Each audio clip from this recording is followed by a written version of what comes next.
Hey everybody, and welcome back to Autumn's World. So very excited to have you guys here with me today. And as you can see from the title below, we are doing the relationship series overview today. So wanted to take a little bit of time and come to you guys and let you guys know what to expect.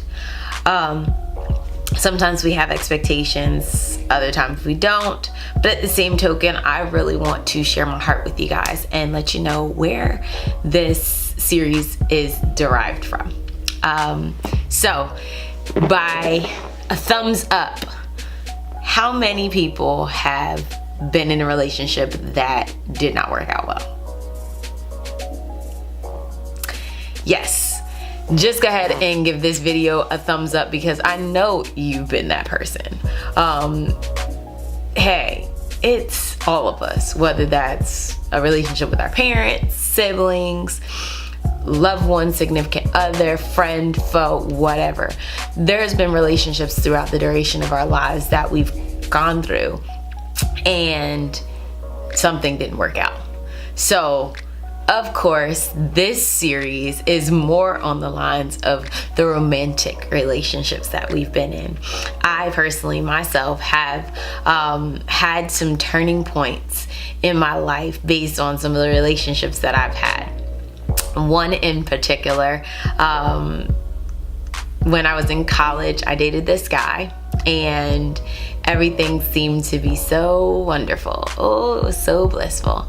And he made me laugh and we would hang out and everything was fun.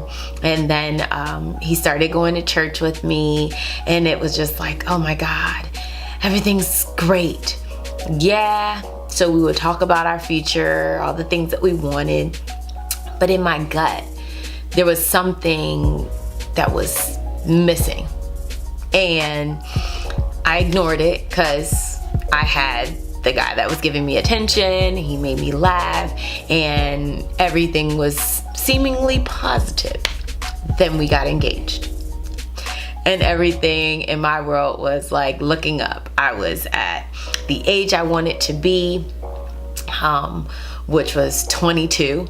I wanted to be married and I was like, okay, great. I'm on the path. At 25, I'm gonna have kids and all this stuff. Like I had it laid out and it didn't work. A couple months before the wedding, we broke up and my heart was broken. I can say my heart was broken. It took me 5 years to get over that. Yeah, 5 whole years to get over that relationship. And in the course of it, I sat back and looked at my situation and was just like, what is it that caused me to be here? Because I didn't want to feel this level of guilt, this level of shame, this level of hurt anymore. So I went on a journey and discovered the one principle that separated me from being able to love like I needed to love and be loved like I wanted to be loved. I didn't love myself. And throughout this series, that's going to be one of the biggest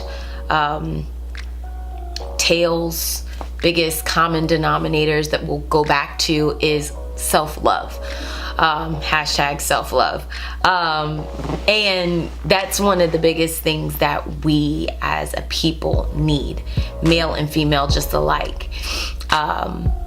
We tend to overexpress ourselves to people and sometimes it's like, check yourself. And I know the phrase back in the day, check yourself before you wreck yourself. Yeah, I had to go through that and going through it hurt. It hurt a lot because there was things that came up that I didn't even realize was there. And that's what I want to share. I want to pour out to you guys. I want you guys to follow me on this journey, dealing with the issues, but most importantly, coming to grips with the fact that I had a role to play. We all have a role to play. Males have a role to play, females have a role to play in getting back to the original state of who you are. And then focusing on being the best version of yourself. Because guess what? There's nobody in this world who can be a better you. I tried. I thought I had competition. In that particular relationship, another girl came up and it was just like I was always comparing. But there was nothing to really compare because she was who she was and I was who I was. She could never be me. I could never be her. So what was the conflict? It was internal. I didn't have it all together myself. And at this particular point, I was going, thought I had it together, got in another relationship, and didn't quite work out. But I learned something. I had something to give at that time. And what I had to give, I gave out of what I had versus out of the abundance of what I had. And that's the lesson that I learned. And now at this point, in this stage of my life, I now understand it. Not to say that I'm a guru and professional advice. No, I'm going to talk to you guys about the experiences that I've had and the lessons that I've learned, and how I've come to these lessons was definitely over time. And by all means, this series is not because I want to bash anybody. No, this is a series to build one another up. And if I can save one person from spending as much time as I spent in the romantic rat race of figuring out what to do, how to say it, when to say it, why do I need to say it, then my job here is well worth it. But thank you guys for tuning in. I do ask, please, by all means, hit that subscribe button. Yes, you want to join me because every day gets better than the day before. Because guess what? I'm living my best life. And I am encouraging, admonishing, and pushing you every day, every time I upload, to be the best version of yourself. So, come along with me. Stay tuned. See you guys.